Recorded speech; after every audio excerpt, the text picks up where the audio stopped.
You're a woman, just the same as any other woman around the world, just the same as any other human being around the world. But you live in Afghanistan, where your rights are overlooked and taken away. Thousands of Afghani women struggle to feel safe in their everyday environments. With abusive husbands and many restrictions on their rights, they're seen as less of a human just because of their gender. Afghanistan is a country where there's little to no protection for women and girls' rights, and there's an increasing amount of violence and abuse on these women. They are being sexually and physically taken advantage of, and their basic human rights are overlooked, such as the freedom of expression, the right to refuse abuse, general equality, the freedom to move, the right to a safe place to live, equal rights to their husbands, and the right to an education. Taking away these rights violates 10 amendments in the Universal Declaration of Human Rights. Their rights have almost no value in their country, and something needs to change. The Declaration of Human Rights, created in 1948, states the rights that were made to protect humans, not just men. Imagine if all women around the world started from an even playing field, having the same opportunities and chances to live their lives freely.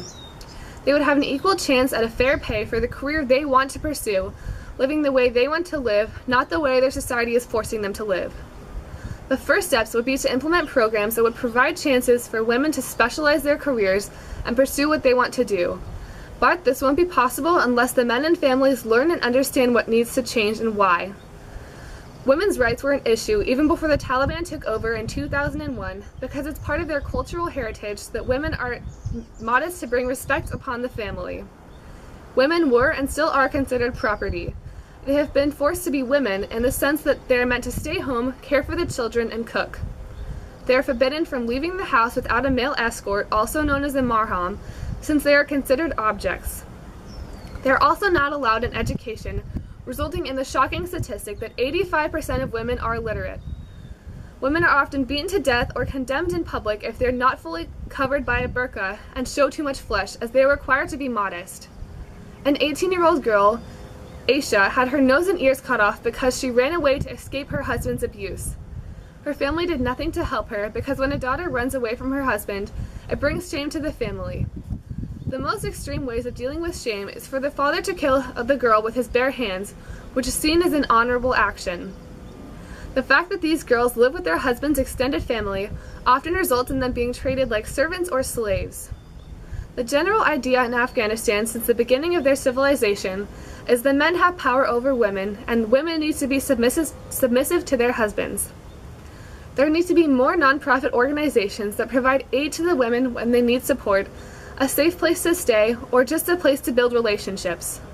This is important to the women because they need a place where they don't feel alone and where they can find other women in the same situation as them. They go to these shelters to build bonds and friendships no matter what their backgrounds are. Having a larger support system in the country will raise more awareness and attention from the government.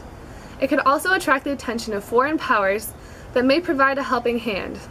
USAID, or the United States Agency for International Development, has supported a program called Promote that strengthens women's rights, boosts female participation in the economy, increases the number of women in decision-making positions with the Afghan government, and helps women gain business and management skills. Programs like these are what are making a difference for these women, and they wouldn't exist without the help of international forces due to the lack of attention women get from the Afghan government. These programs are a realistic option because some of them already exist, but they need to be improved and there need to be more of them. Two women, Najla and Mariam, act like sisters because they have shared a lot together. But the 17 and 40-year-old women are not sisters. They are housemates in a women's shelter in Kabul. They are from different ethnic groups and provinces in Afghanistan, but they understand each other's sad and angry outbursts as they are both victims of physical and sexual abuse. They live in a country that offers little legal protection for women and girls, and there's an increased violence on women.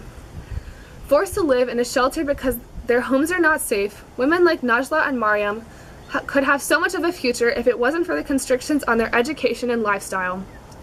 Women around the world need to be exposed to the same opportunities as men around the world. They should not be treated any differently just because of their gender.